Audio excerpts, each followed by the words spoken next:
आप सबका स्वागत है हमारे यूट्यूब चैनल पे। अब देखते हैं हम लोग गैसीय आयतन का नियम। ये किसने दिया था? तो गैल यूसर ने 1808 में दिया था। अब देखिए इसमें क्या होता है कि इस नियम के अनुसार जो भी हम लोग अभिक्रिया कराएं वो क्या हो कि बराबर आए। जैसे कि एग्जाम्पल हम बता रहे हैं, एग्जाम्पल देखिए।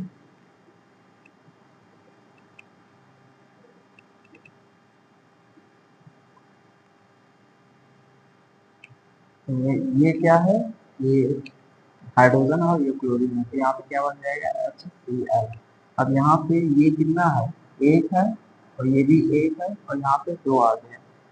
ठीक है, ये दो है, एक है, एक है। अब यहाँ पे बॉक्स बनाते हैं हम लोग, बॉक्स से समझते हैं। इसमें ले लेते हैं 100 ml, और ये एक इकाई, एक इकाई आयतन।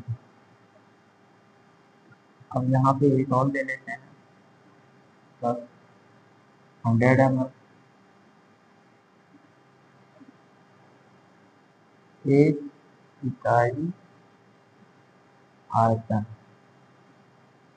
है। अब यहाँ पे आप लोग देखिए, हाइड्रोजन एक है तो हाइड्रोजन एक लिया गया है। अब यहाँ पे क्लोरीन एक है, क्लोरीन एक लिया गया। फिर यहाँ पे ये दोनों क्या होंगे? ये दोनों अब जुड़ जाएंगे इसमें, तो यहाँ पे 200 ml हो जाएगा। 200 ml, 100 200 ml हो जाएगा, और दो इकाई, इकाई आयतन हो जाएगा, आयतन। ठीक है। अब यहाँ पे इसका सरल अनुपात देखेंगे तो 1:1, अनुपात 2। ये क्या है? ये सरल अनुपात है, सरल अनुपात, ये सरल अनुपात है। फिर इसके बाद हम लोग दूसरा, देखते हैं। यहाँ पे देखिए 2s2 प्लस O2, फिर एरो बनाते हैं, तो यहाँ पे क्या बनेगा? 2s2O, 2s2O। अब यहाँ पे देखिए 2 है तो पहले 2 लिखते हैं, एक है तो एक लिख देते हैं, 2 है।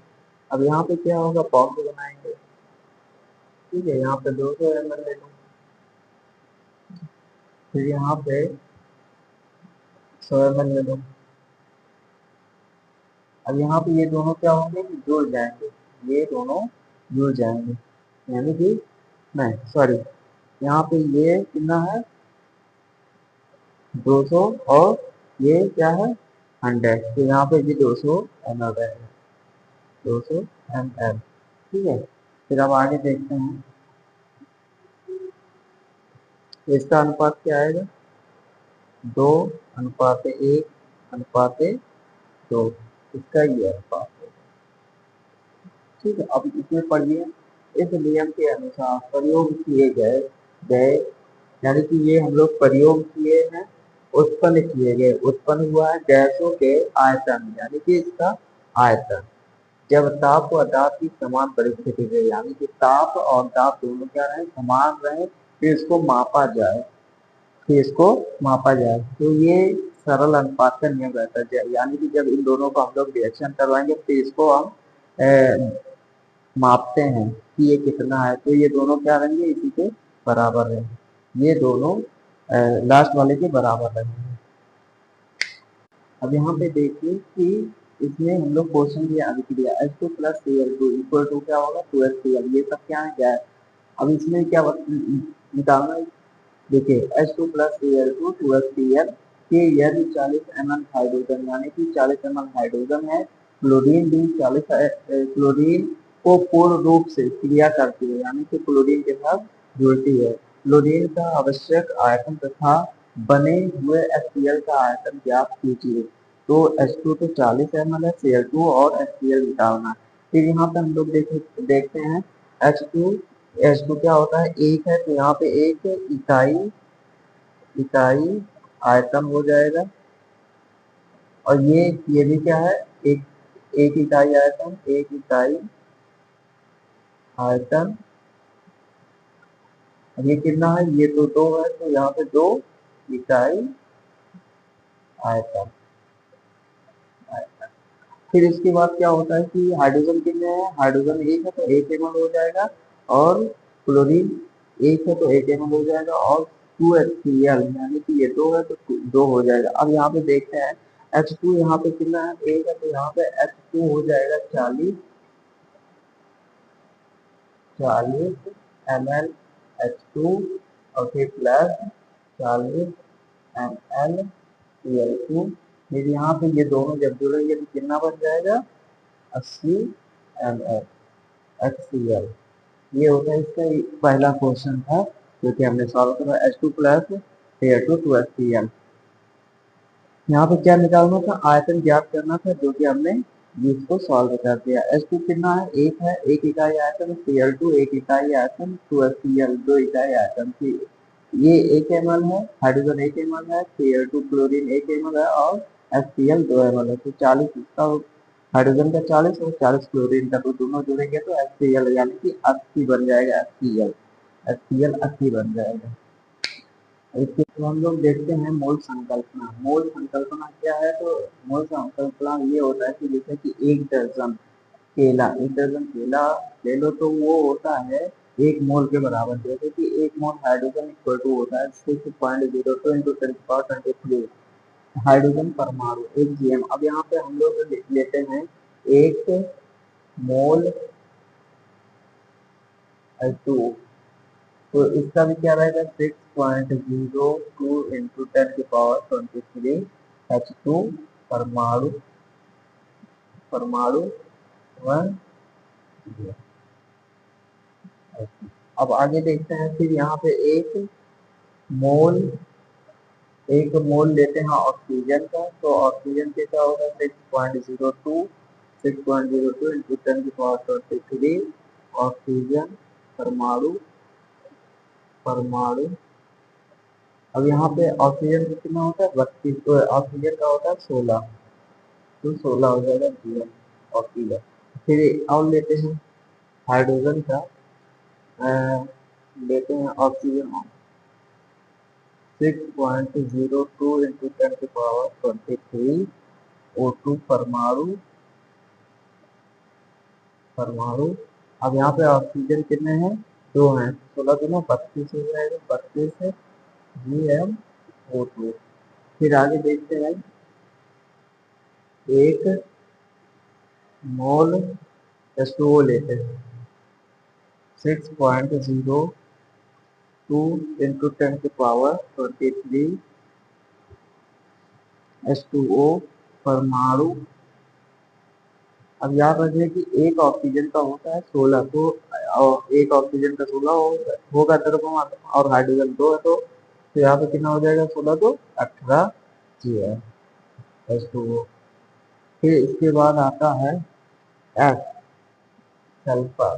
सल्फर का ले लेते हैं, 1 मोल सल्फर इक्वल टू होता है 6.02 इंटू 10⁻23 F परमाणु। F का कितना होता है, याद रखिएगा 32 होता है Cl F। फिर एक और लेते हैं क्लोरीन, 1 मोल 1 मोल Cl 6.02 इंटू 10⁻23 Cl परमाणु। तो 17 दूना 34 1 35, इसका होता है 35 में GmCl। ठीक है, ये होता है मोल कॉन्सेप्ट। अब इसमें यहाँ पे देखिए, हाइड्रोजन का 1 होता है द्रव्यमान, ऑक्सीजन का 16 होता है, सल्फर का 32 होता है, क्लोरीन का 35.5 होता है। मोल कॉन्सेप्ट यानी कि जैसे कि 1 मोल हाइड्रोजन इक्वल टू इतना है, तो उसका द्रव्यमान हो जाएगा, हाइड्रोजन का द्रव्यमान एक ही होता है। जैसे कि हम लोग लेते हैं ऑक्सीजन का 1 मोल ऑक्सीजन इक्वल टू होता है 6.02 इंटू 10⁻23, इसलिए ऑक्सीजन परमाणु, इसका ऑक्सीजन का द्रव्यमान हो जाएगा 16। उसके बाद आगे देखते हैं हम लोग क्वेश्चन देखते हैं, जो कि 2 मोल ऑक्सीजन का द्रव्यमान निकालना। अब अभी हमने आपको बताया कि 1 mole oxygen oxygen equal to होता है 6.02 इंटू 10⁻23, यानी कि ऑक्सीजन का कितना था, 16 GM, यही तो बताए थे। फिर अब यहाँ पे क्या बताया गया है कि एक ऑक्सीजन का 16 है, तो 2 मोल ऑक्सीजन का द्रव्यमान, तो इसका क्या हो जाएगा, 2 मोल ऑक्सीजन इक्वल टू हो जाएगा 6.02 इंटू 10 की पावर 23 6.02 इंटू 10 की पावर 23 ऑक्सीजन। अब यहाँ पे 2 से मल्टीप्लाई कर देते हैं 16, तो 32 pm हो जाएगा। ये हो गया 2 मोल ऑक्सीजन का द्रव्यमान निकालना। ठीक है, 32 जीएम इसका क्या है, द्रव्यमान है। अब फिर आगे पूछा गया है कि 36 जीएम जल में जल के कितने मोल हैं। इसको हम सॉल्व करते हैं। तो सवाल हम लोग देखते हैं 36 ग्राम जल में जल के कितने मोल हैं। तो अब अभी हमने क्या बताया आपको कि 1 मोल H2O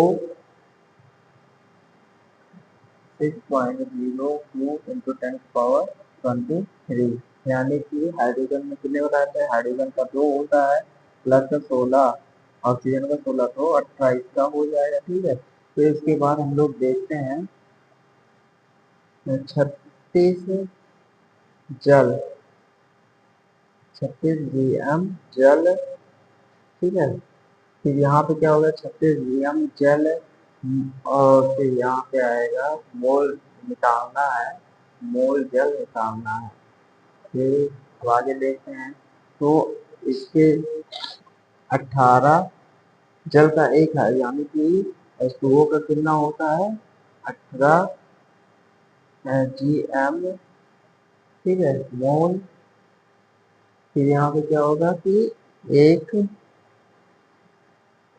एक मोल H2O। ठीक, ये हो गया। फिर इसके बाद क्या होता है कि 36 हम लेते हैं 36 जीएम H2O। H2O में कितने होंगे 36 जीएम H2O में, यानी कि देखो एक जल में, यानी कि यहाँ पे क्या पूछा गया 36 ग्राम जल में जल के। फिर जल का फॉर्मूला क्या है H2O, इसका 18 हो जाएगा, इसका 18 हो जाएगा, तो 18 यहाँ पे हम लिख दिए। फिर इसके बाद यहाँ पे पूछा गया 36, तो यहाँ पे क्या हो जाएगा कि 1/18, यानी कि 1/18 इंटू 36 मोल H2O। अब इसको काट देते हैं, 18 गुना 36, तो 2 मोल H2O इसका आंसर है। ये होता है इसका आंसर।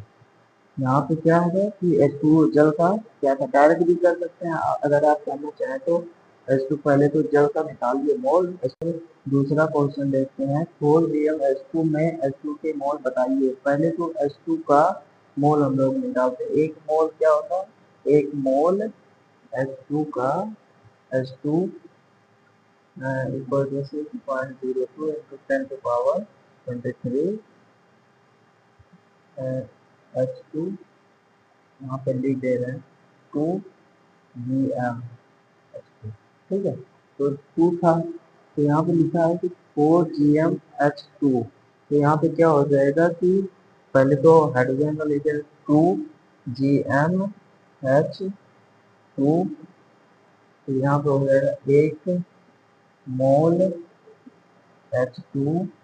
ठीक है, फिर इसके बाद आता है एक GM H, फिर 1 mole half mole H2 only H। तो यहाँ पे होता है 4 GM H2 H2, यहाँ पे H2 रहेगा, तो यहाँ पे क्या हो जाएगा 1/2 इंटू 4 मोल H2। ठीक है, फिर यहाँ पे अब काटेंगे 2 से, 2 कट जाएगा, यानी कि 2 मोल H2 आएगा। अब ये तो पहला मैथड था, ये पहला मैथड। अब दूसरे मैथड को हम लोग देखते हैं तो मोल इक्वल टू भार बटे अणु भार। अब यहाँ पे भार कितना है, हाइड्रोजन का भार कितना है 2। ठीक है, ये हाइड्रोजन का 4, फिर अणु भार कितना है 2 है हाइड्रोजन का, तो इसको काटेंगे तो 2 से कट जाएगा, 2 इसका आंसर आ जाएगा। ये दूसरा मैथड है और वो पहला मैथड। ये पहला मैथड था, ये दूसरा मैथड, जो भी आपको जो भी आपको समझ में आ जाए उससे